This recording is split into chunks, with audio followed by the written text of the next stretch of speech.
यहाँ रखूँगा अगर मैं लूँगा भी इसमें चेक कर पूरा इसमें चेक करिए। ओके खड़े हो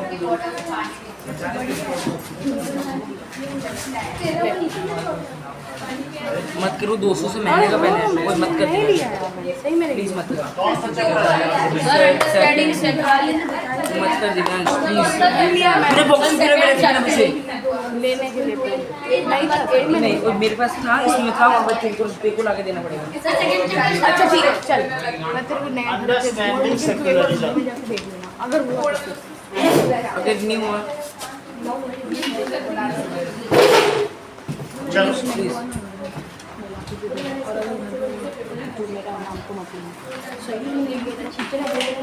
मेरे खान नहीं कर रहा इस बात पे अब उसको बाहर सेटल करना जो भी चीज है, ठीक है। सो दैट इज सेक्युलरिज्म का मतलब है धर्मनिरपेक्ष।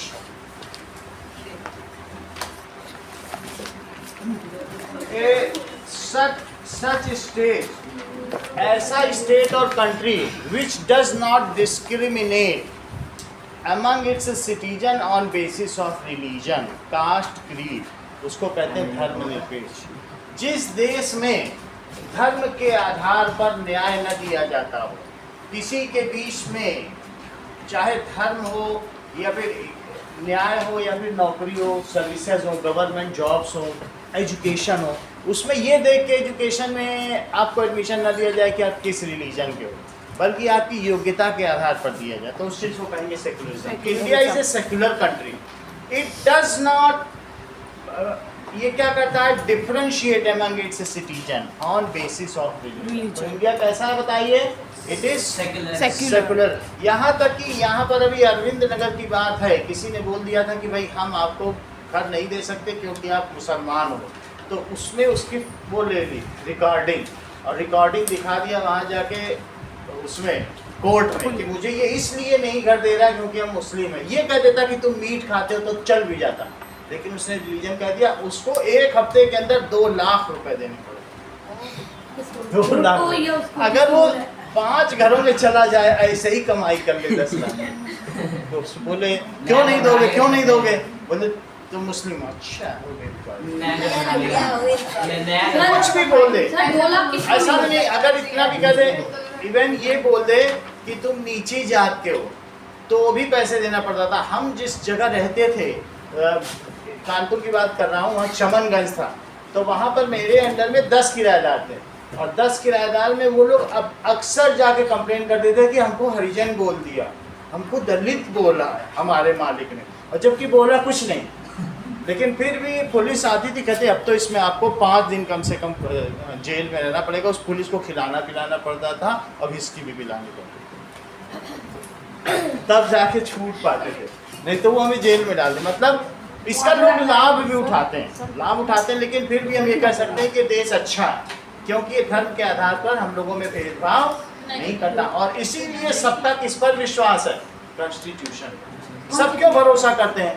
अगर भेदभाव कर रहा होता, जैसे कि 9th बुक में देखो, वहाँ जगह जगह स्लोगन लिखे रहते थे कि कुत्तों और इंडियंस का यहाँ आना अलाउड नहीं है इस पार्क में, तो वहाँ वो लोग they are doing some discrimination. ऐसे भी बहुत सारे कंट्रीज हैं जहाँ पर इसके आधार पर, धर्म के आधार पर भेदभाव होता है। ऐसा होता है कि नहीं? तो लेकिन भारत कैसा देश है कि जहाँ पर दूसरे देशों में भी, जो यहाँ से पाकिस्तान बना, वहाँ 27% माइनॉरिटीज थी, उनको मार के 3% कर दिया, 24 को काट ही डाला, ज़िबा कर डाला। तो ऐसे भी देश हैं जो धर्म के आधार पर काट डालते हैं। बांग्लादेश में देख लो, यही चीज़ चल रही। लेकिन क्या भारत में ऐसा होता है? तो अगर एक हेल्दी फैमिली क्या होती है, जहाँ सब पर विश्वास किया जाए और सब लोग उस कानून पर विश्वास करें, तो उस तरीके की सोसाइटी को क्या कहा जाएगा? स्वस्थ समाज। और इस वजह से हम लोग दुनिया में, yet it is having the highest diversity, yet we are united. सबसे ज़्यादा भिन्नता पूरे विश्व में कहाँ पर है?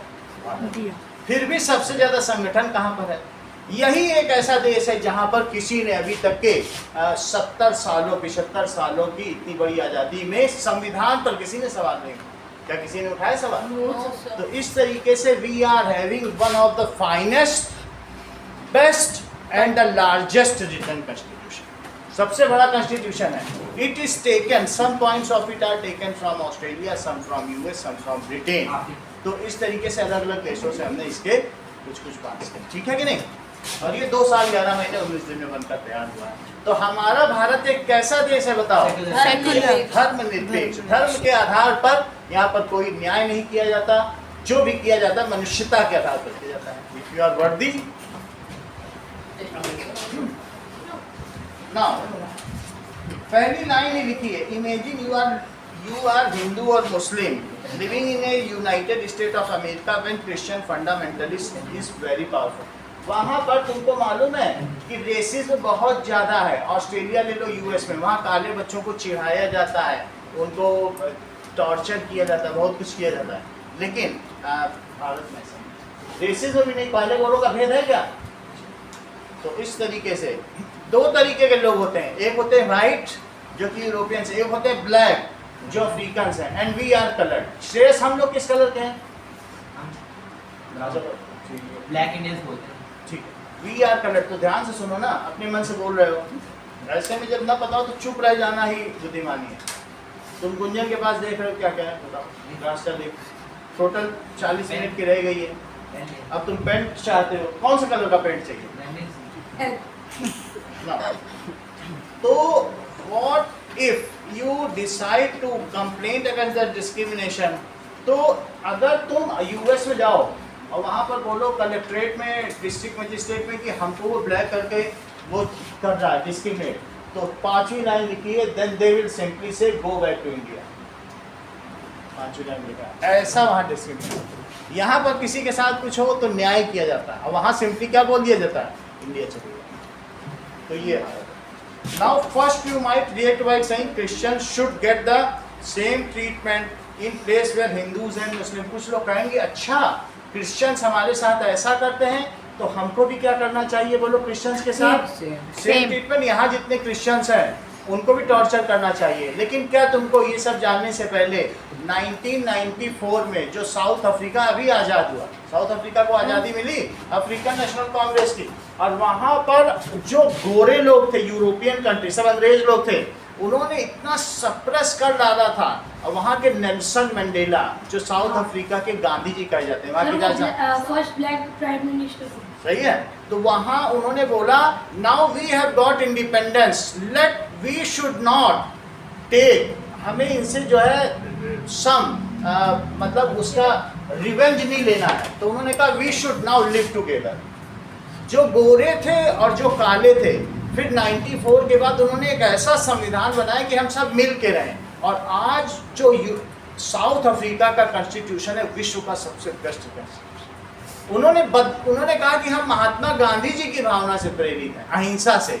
तो अगर वो चाहते तो वहाँ पर 15% ही गोरे लोग थे, भगा देते। लेकिन क्या उन्होंने भगाया? उन्होंने कहा let us live together whoever comes in politics, और we should not snatch their property। वो बहुत मालदार लोग थे। लेकिन क्या अफ्रीका की बात की जाए, साउथ अफ्रीका की, और साउथ अफ्रीका में ये लिखा था कि अगर आप यहाँ पर आ जाते हैं उस प्रेमिसेस के अंदर, either you will be shot or our dogs will, hungry dogs will eat, ऐसे। लेकिन उन्होंने क्या किया बन जाने के बाद, और आज जो उनकी क्रिकेट टीम है तो उसका कंपोजिशन देख लो, सब हारमोनी के साथ रहते हैं। समझ में आई बात कि नहीं? So they have accepted all, their country is having inclusive politics, समावेशी। अगर तुम सोचो हम समावेशी ना हो, इसको रिजेक्ट करें उसको रिजेक्ट करें, तो रिजेक्शन में एक ऐसा टाइम आ जाएगा कि तुम खुद ही से खुद को रिजेक्ट करने लग जाओगे। वही पाकिस्तानी जिन्होंने 24% माइनॉरिटीज़ को मार दिया, बुद्धिस्ट को, क्रिश्चियंस को, और उनकी आज की वीडियो देखो, तुमको दिखाऊंगा, तो वहाँ पर वो चिल्लाते हैं, वहाँ 50% शिया बचे हैं, 50% सुन्नी, शिया काफिर शिया, तलवार लेकर। कुछ लोग ऐसे हैं जो पैगंबर मोहम्मद को मानते हैं, ठीक है, और कुछ लोग ऐसे हैं जो और भी दूसरे जो उसी में है कि अल्लाह को सर्वोपरि मानते हैं। लेकिन शिया क्या है, वो कहते हैं कि गुरु बड़ा है, लेकिन सुन्नी कहते हैं नहीं खुदा बड़ा है। तो दोनों में जो अंतर हो, लेकिन जरा दोनों ही मुस्लिम हैं, लेकिन फिर भी वहाँ अभी तुमको मालूम है पिछले 1 महीने में 1000 से शिया मार डाले गए, ज़्यादा जितना स्वयं एक शिया थे। तो मुस्लिमों में भी 72 फिरके हैं। और यहाँ जितने भी 51 इस्लामिक देश हैं उनमें आपस में लड़ाई चल रही उन्हीं फिरकों में। तो इंक्लूसिव तुम्हें अच्छी लगती है, मनुष्यता सबसे बड़ी चीज होनी चाहिए कि आपस में किसी भेद पर लड़ना हो, वो अच्छा नहीं तो वो लड़ते ही रहेंगे। अभी भी जितनी पॉपुलेशन है 20% मुस्लिम पॉपुलेशन मुस्लिमों ने ही मार डाली, and it is the state of unrest. इस समय आप देख लो मुस्लिम कंट्री ऐसी कौन सी हो जहाँ पर शांति हो। 2 जगह शांति है, सऊदी अरब और यूएई में, सिर्फ इसलिए क्योंकि वहाँ कठोर कानून, अदरवाइज सब एक दूसरे के साथ, फिर भी उनका ईरान से झगड़ा चला करता है। सो इट इज, हमें कैसा भारत चाहिए बताओ? तो हमें एक ऐसा भारत चाहिए जिसमें कोई भी आए। इसी भारत ने फारस से आने वाले लोगों को, फारसियों को भी एक्सेप्ट किया। पूरी दुनिया में सारे फारसी चले गए, ईरान ने मार डाले सारे फारसी, और पूरे विश्व में 5000 फारसी हैं, और उन्हीं में भारत में ही 5000 हैं, और उन्हीं में एक रतन टाटा और बिरला, 2 फारसी ऐसे। फारसी का मतलब पारस से आने वाले, दैट इज, ठीक है, पर्शियंस, ईरान से आने वाले। वहाँ उनका धर्म समाप्त हो गया उनकी ग्रह जमीन पर, लेकिन हमने शरण यहूदियों को, ये दूसरा एक ऐसा देश बना जिसने यहूदियों को शरण दी। विश्व की सबसे पहली मस्जिद भारत में बनी। तो आप देख रहे हो ज्यूज भी सबसे इंडिया में है, तो इजराइल हमें उसका वो बेनिफिट देता।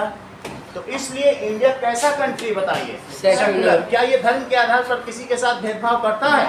नहीं करता, और ऐसा होना भी चाहिए। अदरवाइज जिस दिन से करने लगेगा तो क्या भारत भारत रहेगा? ये कई टुकड़ों में बदलेगा। United we stand and divided we fall. अगर अलग अलग हो गए तो गिर जाएंगे, और मिल के रहे खड़े रहेंगे। जरा ये देखिए, तो सर आपने क्या बोला, जैसे पहले पाकिस्तान में मुस्लिमों ने हिंदू को मारा, हिंदुओं को मारा, अब लेकिन अब मुस्लिम खुद ही में लड़ने लगे, खुद लड़ने लगे। भाई उनकी तलवार चलाने की आदत पड़ गई, अब उनके हाथों में खुजली हो रही तलवार की, इससे किस पे चलाएं। अब वो जब सारे शिया को मार डालेंगे फिर वो आपस में बटेंगे कि 5 बार कौन नमाज पढ़ रहा है, 4 बार, तो 5 वाला 4 को मारेगा, 4 वाला 5 को। अंत में जो अंतिम, जब उसके पास आखिरी तलवार बचेगी वो खुद को भी ज़िबा करेगा। सब लोग तो मर गए, सब मर जाएंगे तो ऊपर वाला रह जाएगा। लेकिन हमें ऐसा नहीं करना है। हमें कैसी पॉलिटिक्स चाहिए, कैसा देश चाहिए जिसमें वसुधैव कुटुंबकम की भावना हो, सब मिल के रहें, धर्म न देखा जाता हो, इंसानियत देखी जाए। हम किसी से मिल रहे हैं, वो कैसा इंसान है ये देखना चाहिए। सही है कि नहीं? तो ये बात इसमें चाहिए। अब जरा देखो तो सेक्युलरिज्म क्या है बताइए कि a country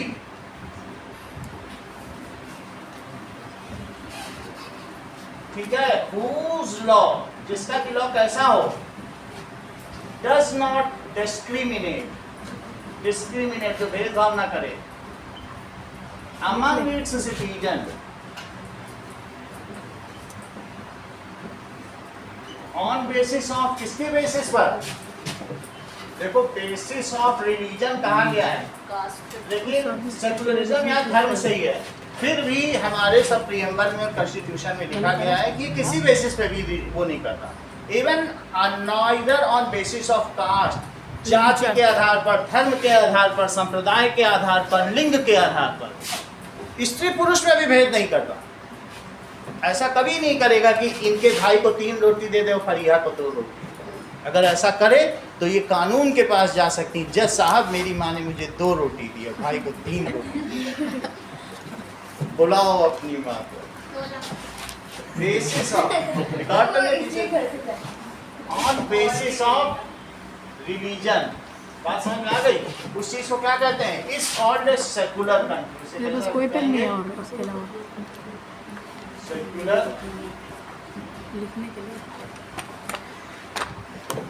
Okay. Now, secularism, Indian Constitution allows individual the freedom to live by their religious belief. तो इंडियन कॉन्स्टिट्यूशन, तुमको मैं बात बता दूं, तुम अगर सऊदी अरब में तुम्हारा मोबाइल खोला गया और उसमें भगवान शंकर की फोटो निकली, 10 साल की सजा है। हमारे फोटो में शंकर जी की फोटो क्या कर रही है फोन में? हिंदू हो तो इसका मतलब है क्या फोन में फोटो रखोगे? अब यहाँ भारत एक ऐसा है, तुम 5 बार माइक से अजान पढ़ोगे, कोई कुछ नहीं कर सकता। इंडिया इज ए कंट्री, तुम चाहो तो माइक लगा के हनुमान चालीसा पढ़ो बुद्धिज्म का, you can follow your religion, you can even campaign your religion. तुम अपना संगठन बना सकते हो, अपना धर्म फॉलो कर सकते हो, और बोल्डली, छिपने की जरूरत है सऊदी अरेबिया की तरीके कि छिपा छिपा के शंकर जी रख रहे हैं। तो ऐसा देश अच्छा है कि जहाँ छिपना पड़ जाए, चोरों की तरह रहो, वो अच्छा है कि बोल्ट्स की तरह। तो यहाँ पर देखो अगली लाइन में क्या लिखी है सेकुलरिज्म में, कि तुम यहाँ अपना कंपेन कर सकते हो, अलाउ इंडिविजुअल, कि तुम अपने रिलीजियस बिलीफ को, प्रैक्टिसेस को फॉलो कर सकते हो, any individual in India.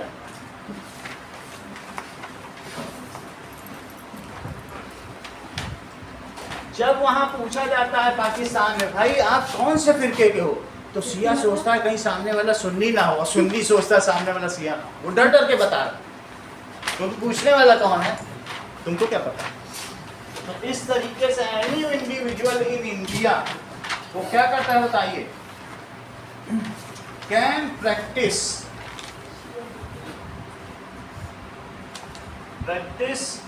It's religious belief. उसके लिए कुछ गलत यहाँ नहीं माना जाता है, क्योंकि भारत धर्मों का देश है।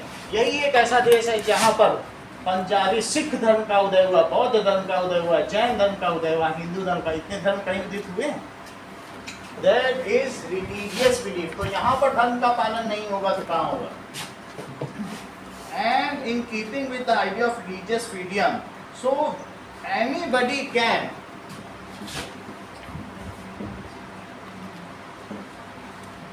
Form religious association. तुम अपना धार्मिक संगठन बना सकते हो, हनुमान सभा, बजरंगी सभा बना लो, ठीक है, आरएसएस बना लो, फॉर्म रिलीजियस एसोसिएशन। राष्ट्रीय स्वयंसेवक संघ ये लोगों की सेवा करती है, हिंदुओं का संगठन है, लेकिन इन लोगों की, जैसे कोरोना काल में सबसे ज्यादा इन्होंने सेवा की। ये चीज चाइना में नहीं है। सुनो इस बात को, आगे देखो। चाइना में अगर तुम 7:10 की ट्रेन है, तुम 7 बजे वहां पहुंच गए, लोग पूछेंगे तुम 10 मिनट पहले यहाँ कैसे आ गए। ट्रेन तो पिछले 80 साल में 1 मिनट भी लेट नहीं हुई, 1 सेकंड में। तुम 10 मिनट पहले क्यों आए? अपना भी टाइम खराब करो और लोगों को गलत सूचना दे रहे हो। 7:08 पे तुम्हें आना चाहिए था, 10 मिनट पहले। और अगर तुम वहाँ 2 लोग बैठकर बात कर रहे हैं, अपना भी टाइम खराब कर रहे हो, उसका भी अलग अलग बैठो, और 2-3 बार पुलिस आ जाएगी। हमसे मिला था यहाँ पर हजरत निजामुद्दीन स्टेशन बोला, यहाँ तो तुम चौराहे पे खड़े होकर मोदी को गाली दे दो, कुछ नहीं बोलता, और वहाँ पर जरा सा तुम इधर उधर किसी को बोलोगे। वहाँ के कुछ लोग 800 लोग, लाइट नहीं आ रही थी, तो वहाँ पहुँच गए कुछ लोग वहाँ पर कलेक्ट्रेट ऑफिस में कि हमारे लाइट नहीं बोले, इतना ग्रुप बना के ना हो, एक आदमी आओ। और फिर वो लोग आए, फिर कुछ देर खड़े रहे, और रात को औरतों बच्चों के साथ सारे आदमियों को मार डाला गया। 800 लोग, कोई कुछ नहीं करता, सिर्फ इसलिए कि वहाँ आए थे। वहाँ इसे म्यूटिनी माना जाता है, सरकार के खिलाफ साजिश। लेकिन यहाँ तुम चौराहे पे खड़े होकर राहुल गांधी की तरह शान से तुम बोलो, तो बोल रहा है तुमको कोई, तो इस तरीके समझ में आया कि नहीं। वो बोल रहा है कि हमारे पास पैसा बहुत है, लेकिन तुम्हारी तरह फंडामेंटल राइट्स नहीं है। अब बोला ये जो तुमको मिली है, यहाँ के गरीब से बढ़ के गरीब को जो ये अधिकार मिले, सोने जैसे हैं। अधिकार से बड़ी कोई चीज है? तोड़ सकता है तो पहले तोड़ दो, ये कैदोबंद बेड़ियों के साथ कर नगवाए आजादी लगा। अगर तू अपने कोई किसी को सोने की जंजीरें लगी हो और वो कहे हम तो बड़े अमीर हैं, तो क्या ये अच्छी बात है? पहले अपनी जंजीरें तोड़ लो, आज़ाद होना सबसे बड़ी चीज। अब बोलो हमें तो बड़ी जंजीरें लगी लेकिन सोने की, तो क्या अच्छी बात मानी जाएगी? नहीं मानी जाएगी। तो इस तरीके से कोई भी अपने रिलीजियस एसोसिएशन बना सकता है, कंपेन भी कर सकता है, प्रचार कर सकता है। क्या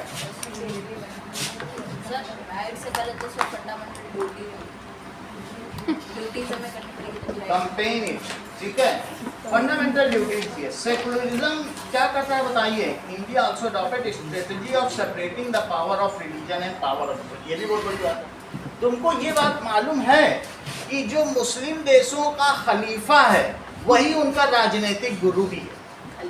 खलीफा समझो, खलीफा का मतलब जो रिलीजियस लीडर है। अगर तुम मैं कहूँ कि आशाराम बापू को, खैर अभी तो वो रेप के केस में बंद है जेल में, कोई बात नहीं, ठीक है, तो यहीं पे बंद है, उनको तुम सोचो कि प्रधानमंत्री बना दिया जाए तो क्या होगा? ये देश करप्ट हो जाएगा। लेकिन मुस्लिम देशों में ऐसा बहुत जगह चलता है जो उनका रिलीजियस लीडर है। ये बहुत बड़ी 500 साल की 1500 साल का तो इस्लाम का इतिहास है। वहाँ खलीफा ही क्या बन जाता था बताओ? जो धर्म गुरु है, अगर वो राजनीतिक गुरु बन जाए, फिर जो उसके अपोजर्स हैं उनको वो कत्लेआम कर देगा। और किसके लिए? ब्लास्फेमी के तहत। जैसे अगर ऐसा कोई बन जाता और फिर मान लो राहुल गांधी को मिटवाना होता, तो मोदी क्या करते? अगर वो धार्मिक गुरु होते, कहते इन्होंने अल्लाह की बुराई करी है, ब्लास्फेमी, खुदा के शान में गुस्ताखी कर दो, तो सर जुदा। लेकिन हमारे आज लास्ट लाइन क्या लिखी बताओ तुम्हारी बुक की? Religious power and the political power are separate. धार्मिक गुरु की कोई मान्यता है क्या? तुमने देखा है किसी पॉलिटिकल डिबेट में या कहीं धार्मिक गुरु कोई आता है क्या? तो अलग है ना। हमारे यहाँ शक्ति संतुलन इस तरीके का, भाई धर्म जिसको जो मानना हो, सबके धार्मिक गुरु है, लेकिन जनता जिसको वोट देगी उसी को शक्तियाँ प्राप्त होंगी। तो कितनी बड़ी बात है। किसको यहाँ पर पॉलिटिकल पावर मिली है बताइए? Who is elected by it's citizen. और रिलीजियस पावर कुछ नहीं है किसी को, वो आके चिल्लाता रहे तो कोई किसी का कोई मानने वाला है क्या? मान लो मोहम्मद मदनी चिल्लाते रहे या आशाराम बापू या और कोई लीडर आके चिल्लाता है टीवी पे, तो उसका कोई मानने वाला है क्या? पावर किसके पास है? मोदी के पास है या ओवैसी बोल रहे हैं के पास? जिसको वोट मिला है पावर उसी के पास है। और ऐसे मंदिर मस्जिद जाने वाले के पास पावर है क्या? वो अपना भक्ति करता है। मुस्लिम देशों में ऐसा नहीं है। मुस्लिम देशों में वही खलीफा बना था और फिर लास्ट में देखो कि ISIS का चीफ वो मारा गया। तो मुस्लिम देशों में क्या होता है, जो धार्मिक नेता है वही सबसे बड़ा पॉलिटिकल लीडर बनता है। लेकिन ऐसा नहीं होना चाहिए, ये खतरनाक बात समझ में आई कि नहीं? लोगों को वो भ्रमित करके उनका फायदा उठाते हैं ऐसे लीडर्स, ठीक है कि नहीं? तो क्या चीज कही गई बताइए? ये बहुत बड़ी बात है। देखो, दैट इज इन इंडिया, देखो इन इंडिया रिलीजियस पावर को किससे सेपरेट किया गया? Religious power is separated from political power. तो हम लोगों ने रिलीजन और पॉलिटिकल को सेपरेट कर रखा है। और किसी भी स्टेट का कोई धर्म नहीं। वो ये कह दे कि भाई केरला में सबसे ज़्यादा मुस्लिम रहते हैं, 62% है, तो क्या वहाँ का धर्म मुस्लिम हो जाएगा? या ये कह दे कोई जो ये हिमाचल प्रदेश सरकार में सबसे ज़्यादा हिंदू रहते तो हिंदू धर्म मान लेगी क्या? नो। किसी भी स्टेट का अपना कोई रिलीजन नहीं।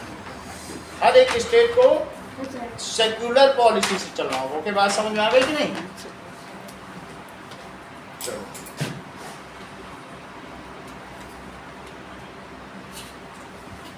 फिर भी इंडिया की एक पॉलिसी है जो हमारे माइनॉरिटीज़ हैं उनका हम बहुत ज़्यादा ख्याल रखते हैं।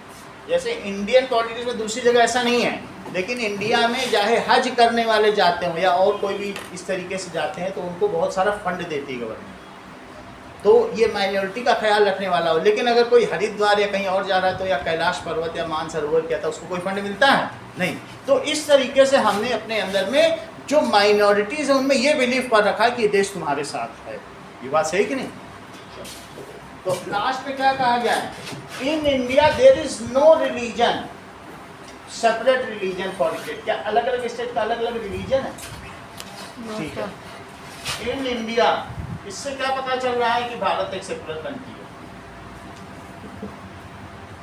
There is no separate for any state. अगर तुमने एक्सक्लूड करने वाली पॉलिटिक्स रखी, मान लो तुम्हारे घर में ही है, अब पिताजी इनके जा रहे हैं बाइक खरीदने और रिद्धि से ना पूछें कि कौन सी बाइक लें, तो फिर सबसे पूछें, रिद्धि की मम्मी से भी पूछें, रिया से भी पूछें, सबसे पूछें कि कौन सी बाइक लें। तो रिद्धि भी फिर वो चाहे जो लें, लेकिन एक सम्मान देना होता है। तो रिद्धि कहेंगी पापा गुलाबी बाइक ले लो, इनका जो मन बता देंगी। फिर ले या ना ले और न सम्मान लें, कहेंगी हमसे तो कभी पूछते ही नहीं है, कभी बाइक। तो ऐसे में ये कभी न कभी शस्त्र उठा लेंगे कि हमसे कभी पूछा नहीं गया। तो इसी तरीके से अगर तुम अपने आगे माइनॉरिटीज को कुछ बोलने लगो, जैसे श्रीलंका हुआ, वहाँ पर तमिल लिबरेशन टाइगर्स फ्रंट बन गया, उन्होंने शस्त्र उठा लिए। तो अगर आप इंक्लूसिव पॉलिटिक्स नहीं रखोगे, सबको एक साथ लेके नहीं चलोगे, तो क्या होगा बताओ? कभी न कभी गृह युद्ध छिड़ जाए। गृह युद्ध समझते हो? Civil war. एक ही देश के अंदर के लोग ही जब बहुत सालों तक लड़ते रहे, उसको क्या कहते हैं? सिविल वॉर छिड़ जाएगा। तो क्या अभी ऐसा आपने 70 सालों के इंडिपेंडेंस के बाद ऐसा कहीं देखा है इंडिया में? इवन इतनी बड़ी बड़ी घटनाएं हो गई, कितनी बड़ी घटनाएं, बाबरी मस्जिद टूट गई, मंदिर बन गया, लोगों ने कहा चलो देखेंगे, कोर्ट में देखेंगे तुमको। लड़े नहीं, किस पर फेथ था बताओ? कॉन्स्टिट्यूशन। स्वर्ण मंदिर में गोली चल गई, देख लेंगे तुमको, कोर्ट में आओ। इंदिरा गांधी से लोग बोल रहे हैं, नहीं तो लड़ जाते हैं। उनका सबसे पवित्र स्थल है सिखों का। यहाँ पर सबको इतना डीप फेथ किस पर है? कॉन्स्टिट्यूशन। उनको मालूम है कि कॉन्स्टिट्यूशन उनके अधिकारों की एक न एक दिन रक्षा जरूर करेगा, उनको अलग से लड़ने की जरूरत नहीं है। तो ये जो डीप फेथ है, इसने भारत को बचाया। बोलो, बात समझ में आई? देखो, why it is important to separate religion from state। यहाँ पर तुम इस सिंबल में क्या देख रहे हो? हम सब ये बहुत अच्छी बात करें। ये जैसा इसमें दिखाया गया है कि सिख रिलीजन भी है, केरला का भी दिखाया है, मुस्लिम भी दिखाया है, और बौद्धिस्ट भी दिखाया है, मस्जिद भी दिखाई, सब कुछ दिखाया है। मस्जिद तो नहीं दिखाई, मस्जिद उसमें दिखाई। यहाँ देखो, इस सिंबल पर आता हूँ सबको, ठीक है? तो यहाँ पर क्या दिखाया गया है कि दैट इज, अब यहाँ पर देखिए, important for a country to function democratically. देखो इस चीज को, it is important for a country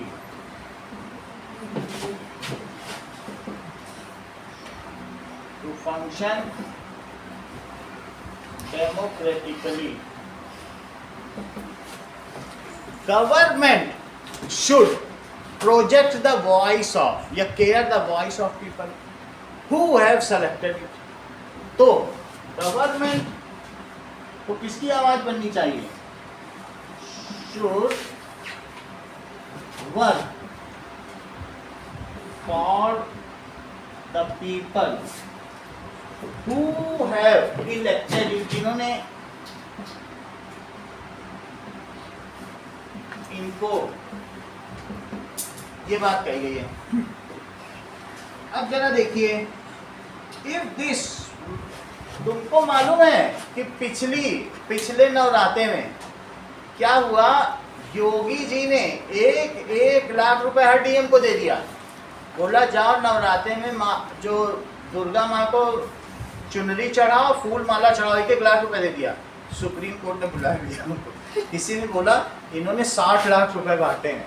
बोले किस रिलीजन का फेवर करते हो? और क्या क्या कारण बताया? जाओ डीएम से जितना पैसा बचा लेके जमा करवाना पड़ा। तुम कोई भी स्टेट गवर्नमेंट, चाहे वहाँ जितने भी लोग हों, तुम धर्म के आधार पर कुछ कर सकते हो क्या? नहीं कर सकते। ऐसा कर सकते हो चोरी छुपे संस्कृति के आधार पर, ठीक है हम यहाँ की संस्कृति की रक्षा कर रहे हैं, चलो एक बहुत प्राचीन मंदिर उसके पत्थर बदलवा रहे हैं, वो सब कर सकते हो। लेकिन ऐसे तुम किसी धर्म के प्रचार के लिए दे सकते हो क्या पैसा? पब्लिक के टैक्स का पैसा ऐसे दे दोगे क्या? ऐसे नहीं दे सकते। तो इस तरीके से क्या किया गया बताइए? If majority religious group access to state power, क्या होगा बताओ? मान लीजिए मैं ये बात कर रहा हूँ कि it has access to state power, सबसे ज़्यादा पंजाब में पंजाबी हैं 80%। अगर उनको जो वहाँ की भगवंतमान सरकार है और वहाँ के पुलिस की ओर जाने, उनके पुलिस स्टेशन में फ्रीली आने जाने की अनुमति मिल जाए, या मिनिस्टोरियल या सेक्रेटेरिएट, तो क्या करेंगे? वो जो वहाँ 20% मिला के हिंदू और मुस्लिम बचे ना, 80% पंजाबी और 20% कौन बचे बताओ? हिंदू मुस्लिम और कुछ 2% बौद्ध हैं। सबको भगा देंगे पंजाब से, वहाँ खालिस्तानियों का राज हो जाएगा। अभी भी उन्होंने अपना कानून बना लिया है कि सिर्फ पंजाब में पगड़ी वाला ही मुख्यमंत्री बन सकता है, ये कानून बना चुके हैं। जबकि ऐसा नहीं होना चाहिए। हर एक नागरिक जो पंजाब का है, क्या उसका हक नहीं है कि वो भी सपना देख सके कि एक दिन मुख्यमंत्री बनेगा? लेकिन कभी अगर ऐसा कोई सही सरकार आ गई तो उसको इलीगल करेगी और सुप्रीम कोर्ट में चुनौती देगी। बट अभी तक ऐसा ही होना चाहिए। बात समझ आ गई कि नहीं? तो इसका क्या मतलब है कि कहता नहीं है, हाँ? पंजाब के कुछ कहता नहीं कि पगड़ी वाले ही, ऐसा उन्होंने अपने यहाँ बना दिया। विधानसभा और विधान परिषद में कानून पास कर दिया। States are also having some rights to make laws, वो भी लेजिस्लेचर है, लेकिन वो जो हमारे संविधान का प्रियम्बल है, मुख्य चीज का उल्लंघन नहीं करना चाहिए। तो अभी तक वो केस चल रहा, पेंडिंग है, केस बंद नहीं हुआ, लेकिन जिसने भी केस डाला है वो पेंडिंग है। कभी कोई आएगा, कोई सही सरकार आएगी तो हो सकता है उस केस को खुल जाए। थोड़ा बहुत पॉलिटिकल पावर कभी हाथ होता है, बात समझ आए कि नहीं, वो चलता है, बीच बीच में सरकारें जाती हैं, उसमें सुनवाई होती, होता कुछ नहीं। तो सर अगर जैसे कोई भी मिनिस्टर है वो 5 लाख हिंदू पे लगा रहा है, 5 लाख मुस्लिम पे लगा रहा है, 5 लाख सिख पे लगा रहा है, ऐसे धर्म में इक्वालिटी कर रहा है, तब भी वो सुप्रीम कोर्ट से पैसा वापस मांगेगा। आप ऐसा नहीं कर सकते, धर्म का प्रचार नहीं कर सकते, सरकार कभी भी क्या नहीं कर सकती बताओ। देयर इज नो रिलीजन, जब पहले ही पेज में लिखा है there is no religion of government, government can not propagate और कंपेन एनी रिलीजन, ऐसा करती तो ये अपराध माना जाए। तो वो तो मतलब सारे धर्मों को दे रहे हैं, सारे धर्मों को नहीं। जब अगर मोदी जी यहाँ पर वैष्णो देवी का साफा बांध के आ जाएंगे ना बोलने के लिए, तो माइनॉरिटीज का दिल बैठ जाएगा, कहेंगे अरे इस देश में खतरा है, भागो यहाँ से। इसलिए सरकार को कैसा होना चाहिए, सिखों का दिल बैठ जाएगा, बुद्धों का दिल बैठ जाएगा, इसलिए उनको जिस वेशभूषा में आना चाहिए उसमें धर्म का एक भी प्रतीक चिन्ह ना। बोलो बात समझ आई कि नहीं। जैसे वहाँ बोल रहा है वो इमरान खान रहमुल्लाह अहमुल्लाह बोल रहा है, तो वहाँ पर क्या हिंदुओं का दिल ना बैठता होगा, बैठेगा, उनमें भय का वातावरण जगता है। तो सरकार को कभी भी ऐसा नहीं होना चाहिए अपनी वेशभूषा से कि उसके माइनॉरिटीज अपने आप को कैसा महसूस करें, असुरक्षित। बोलो बात समझ में आई। तो स्टेट का कोई रिलीजन नहीं होना चाहिए, गवर्नमेंट रिप्रेजेंटेटिव का भी कोई रिलीजन नहीं होना चाहिए। जैसा अभीश ने पूछा क्या वो प्रोजेक्ट कर सकती है, लेकिन कभी वो मंदिर जाती है हाथ जोड़ने के लिए, ठीक है भाई हमारे बिलीफ है, हम तो हनुमान जी को मानते हैं, लेकिन जिस समय अगर वो बोले सेक्रेटरी से, ए सेक्रेटरी करोड़ रुपया दान करो, तो कहेंगे हम चंदा दे रहे हैं, हमारा वहाँ सर अगर वो ठीक है सर अगर वो सिलेक्टेड करने के लिए और जो माइनर है उनको सुरक्षित कराने के लिए हम लोग ऐसे भेदभाव में, अगर ऐसा किया जाए तो अच्छा है। लेकिन जो पिछली कांग्रेस सरकार थी, कांग्रेस सरकार ने ऐसा नहीं किया, उसने मुस्लिमों के हितों का बहुत ज्यादा ध्यान रखा। उसने एक ऐसा वक्फ बोर्ड बना दिया कि वो अगर किसी की संपत्ति पे हाथ रख दे तो वो संपत्ति उसकी हो जाती थी। उसने अपनी संपत्ति 50 साल में 1700 गुना बढ़ा दी, 1700 टाइम। समझते हो कितना होता है? यानी वो तीसरी सबसे बड़ी संस्था है सेना और रेलवे के बाद जिसके पास सबसे ज़्यादा प्रॉपर्टी। वक्फ का मतलब होता है कि दान में दी गई प्रॉपर्टी। लेकिन जो यूपीए सरकार थी या कांग्रेस ने उसको इतने अधिकार दे रखे थे कि अगर उसने इनकी जमीन पे हाथ रख दिया, निपुण खाली कर दे, अब ये खुदा को दान हो गई जा ये। और उसके नाम पे केजरीवाल के अमातुल्ला खान आज वो जेल में है। वक्फ बोर्ड की संपत्ति को फिर कांग्रेसी मिल के खाते और बांटते थे। तो कभी कभी क्या होता है, लोग माइनॉरिटी का सोचते हैं वेलफेयर देखा, ऐसा दिखाने के चक्कर में इतने असीमित अधिकार दे देते हैं। उसने सिर्फ और लोगों की जमीन नहीं लूटी, ऐसे बहुत सारे केस हैं जिसने उसमें सबसे ज़्यादा मुसलमानों की ज़मीन लूटी, मुस्लिम इलाकों में करेगा। तो अब ऐसे में सरकार को क्या होना चाहिए बताइए, जो भी गलत चीज़ें हैं उसको हटानी चाहिए, जिससे हर व्यक्ति के साथ ना हो। संस्था के साथ न्याय नहीं चाहिए, किसके साथ न्याय चाहिए? व्यक्ति के साथ। व्यक्ति प्रधान देश होता है। संस्था तो खा जाएगी, जितनी अमीर होगी वो क्या करेगी, अपने पावर का मैनिपुलेशन करेगी, गलत काम कराएगी।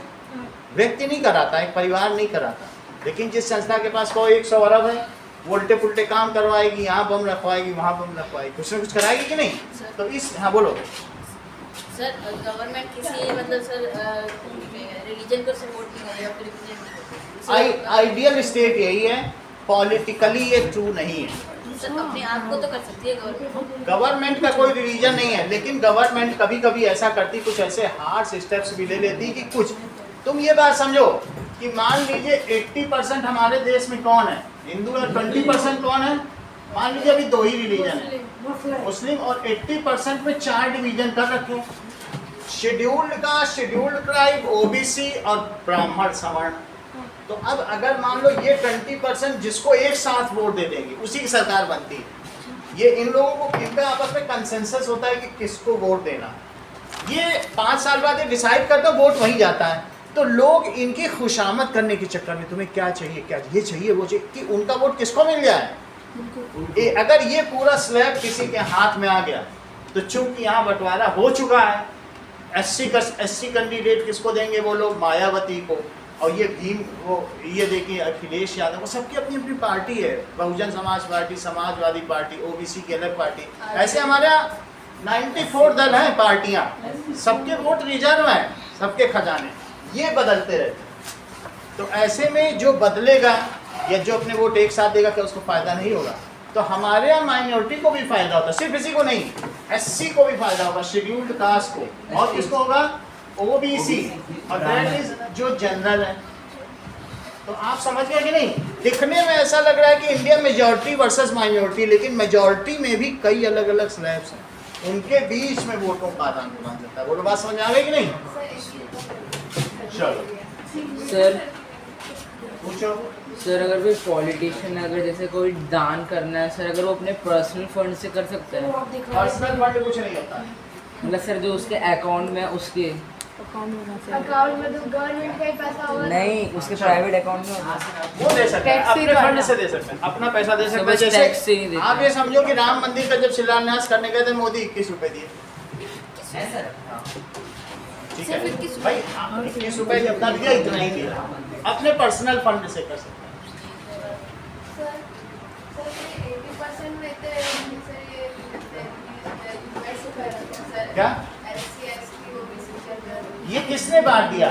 That is divide and rule की राजनीति पहले ही चली थी अंग्रेजों के बाद में, और फिर उसके बाद जो यहाँ पार्टी आई वो डिवाइड करने के लिए। भाई इंडिया की क्रिकेट टीम बनी, राहुल गांधी पूछ रहे हैं कितने ओबीसी हैं मोदी जी, कितने रखे? वो यही चीज़ पूछते रहते हैं कि उसमें कितने ओबीसी हैं, डिवाइड करने के लिए। ओबीसी क्या है? अरे हमने ओबीसी को टीम में नहीं रखा, मोदी तो बड़े खराब है। बात समझाई?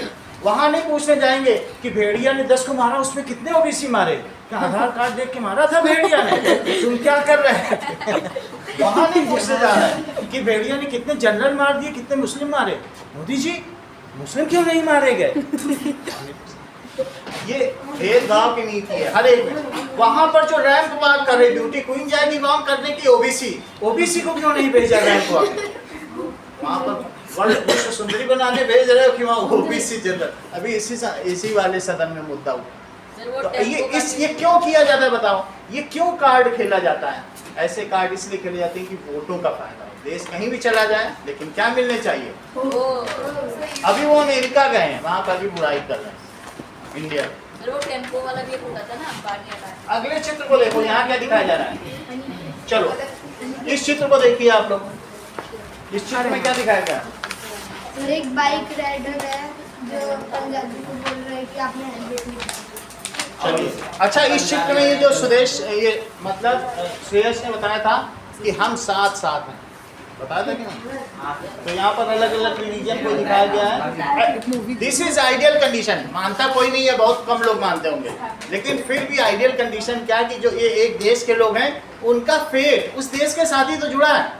यहाँ के लोगों का फेट पाकिस्तान से जुड़ा होगा, बांग्लादेश से कि नेपाल से, कहीं से नहीं, भारत से।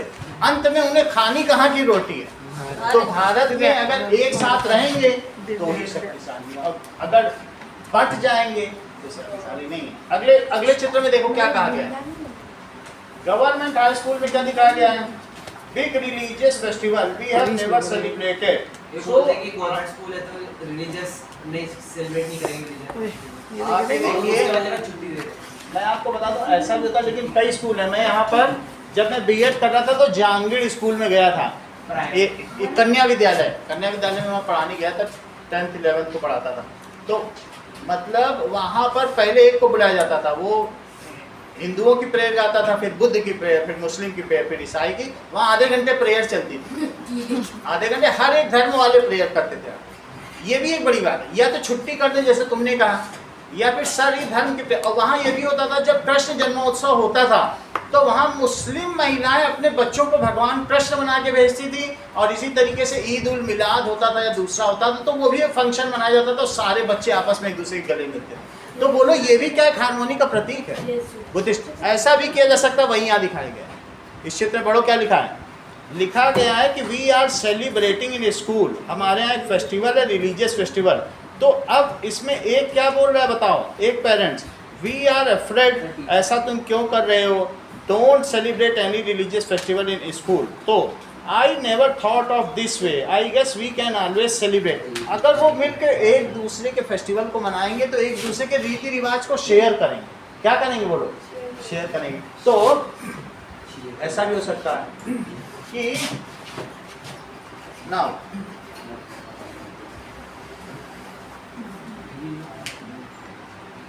आगे देखिए कि नेक्स्ट पिक्चर में देखिए कि have I hope a group of friends who have recently brought a scooter are meeting to go for a ride together. Have I hope you have a helmet. तो एक हेलमेट लगाए है और दूसरा सिख है। तो सिख जो पगड़ीधारी है उसको बोला हमें तो हेलमेट नहीं लगाना पड़ता है, हमको तो इसका कभी भी फाइन नहीं देना पड़ता। तो उसको किसने छूट दे रखी है बताओ? गवर्नमेंट ने, कि किसी का रिलीजियस बिलीफ हर्ट था। तो ऐसा भी हमारे देश में रिलीजियस बिलीफ, सरदारों को क्या है, उनको सेना में भी पगड़ी लगाने की छूट है कि नहीं? सो गवर्नमेंट ऐसा नहीं है कि किसी को बिल्कुल एलिमिनेट करती है, उनके रिलीजियस बिलीफ का वो सम्मान भी करती है। ओके, अगला चित्र देखिए, यहाँ क्या दिखाया जा रहा है?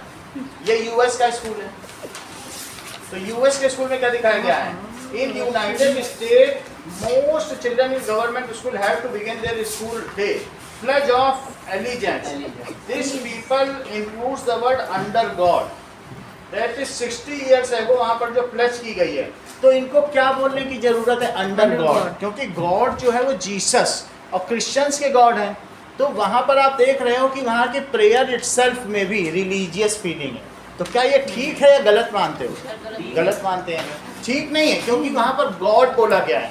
अगर ऐसा हो तो दैट इज गॉड एंटायरली। वैसे तो ईश्वर कहो तो सभी के ईश्वर हैं, लेकिन फिर भी लोग उसे अलग अलग नामों से बुलाते हैं। उस चीज़ को एम्फसाइज किया गया कि गॉड बोलने से क्रिश्चियनिटी को रिफ्लेक्ट करता है। बात समझ आई कि नहीं? और तो वो जो भी लिखी गई है Bible, we take pledge of Bible, we take pledge of God, अगर ऐसे बोला जाए तो क्या ठीक रहेगा सबके लिए? नहीं ठीक रहेगा। तो वहाँ के जो माइनॉरिटी रहेंगे तो वो सही नहीं। अब आगे देखिए एक्सरसाइजेज में आएगा।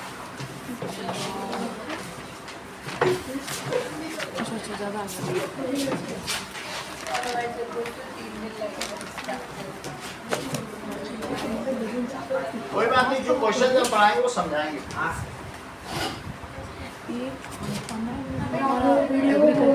मैथ्स कब पढ़ेंगे? मैथ्स हो जाएगी। मैथ्स के एग्जाम के पहले 5 दिन मैथ ही मैथ करेंगे। सर मैथ्स का सर कंपेयरिंग क्वांटिटीज तक करेगा। सिलेबस कंप्लीट हो गया। Chapter 2 understanding.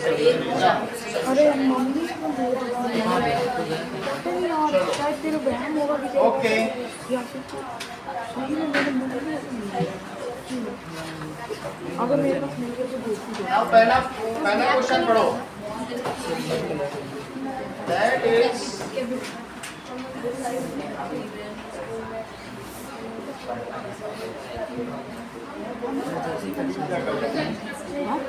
पहला सवाल तो ऐसे ही है। पहला सवाल पढ़ो, क्या लिखा है? List the different types of religious practice. Could you have different forms of prayer, worship, different kind of religious music and singing? ठीक है? Does this indicate freedom of religious practices? Sir जागरण हम ये कह सकते हैं कि हमारे भाई हम आसपास देखते हैं हमारे बौद्ध धर्म के बहुत, तुमने यहाँ देखा नहीं जैन धर्म का यहाँ पर कितना ज़्यादा है? सबसे ज़्यादा जोधपुर में जैनी लोग रहते हैं। माँ ठीक है कि नहीं? जैन लोग ही माहेश्वरी और ये सब होते हैं जो बिजनेसमैन। जैन भी हैं, बौद्ध भी हैं, मुस्लिम भी हैं, हिंदू भी हैं। कहो क्रिश्चियन भी तुमने देखे हो, कहीं देखा? हाँ सर क्लास स्कूल में तो कुछ है कोई? ठीक है, तो अलग अलग तरीके से। सेकंड क्वेश्चन देखो।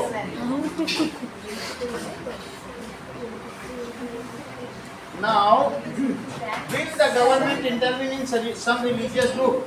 Say that religious allows them to practice infanticide. सुन लो इस बात को दिव्या। अगर कोई रिलीजन वाला ये कहता है कि भाई हमारे धर्म में तो हमारी पुस्तक में लिखा है कि इन्फेंटिसाइड, जो इन्फेंट छोटे बच्चों का गला काटना हमारे धर्म में ये जायज है, तो क्या सरकार उसे अलाउ करेगी? No sir. नो, ये इट इज इनह्यूमन। हम सिर्फ उन्हीं चीज़ों को ही अलाउ करते हैं रिलीजियस में जो ह्यूमैनिटी के सपोर्ट में। बात समझ में आई कि नहीं? तो अगर कोई कहे हमारे यहाँ भाई इन्फेंटिसाइड, इन्फेंट बच्चे को कत्ल कर देना, मारना, ये जायज़ है, तो क्या अलाउ करेगी गवर्नमेंट? बड़ा सवाल क्या लिखा है कि that is will government will allow it. तो लिखो infanticide, infanticide that is infant, इसका मतलब क्या है? Plus side. इन्फेंट का मतलब शिशु होता है और साइड का मतलब हत्या। तो yes, government should interfere in this matter, उसे इंटरवीन करना चाहिए हस्तक्षेप, कहीं नहीं आप ऐसा नहीं कर सकते। यस, कौन सा कर रहे हैं? सेकंड कहाँ है यार, ये क्वेश्चन ही है।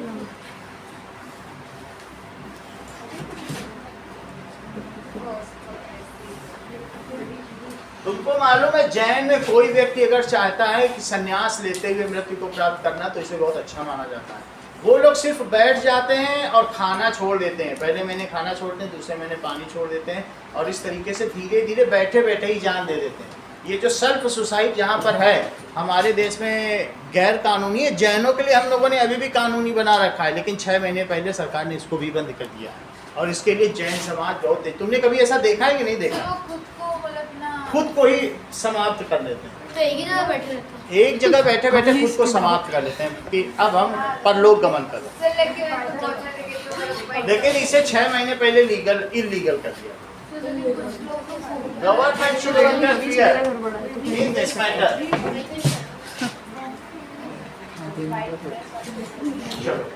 अब देखो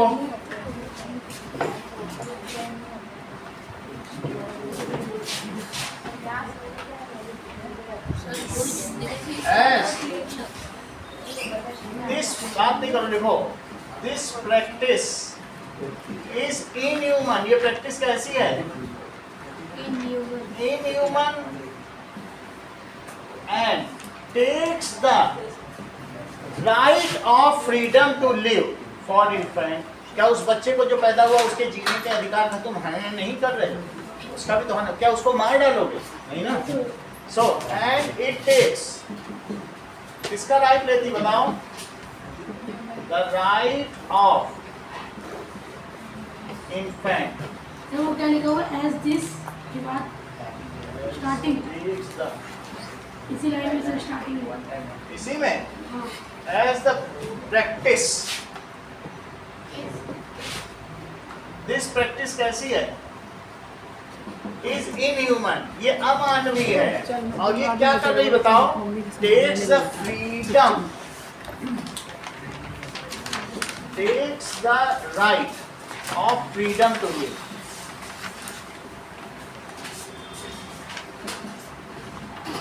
ऑफ इन्फेंट, तो ये इन्फेंट के अधिकारों का हनन करे, इसलिए गवर्नमेंट को इसमें वो करना चाहिए।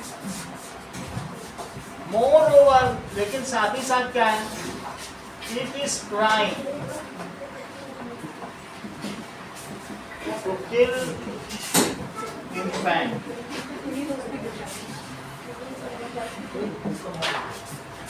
चलिए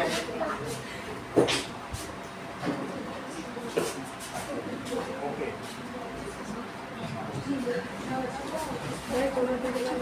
सो अब ये देखो पहला क्वेश्चन क्या है, बात नहीं करो।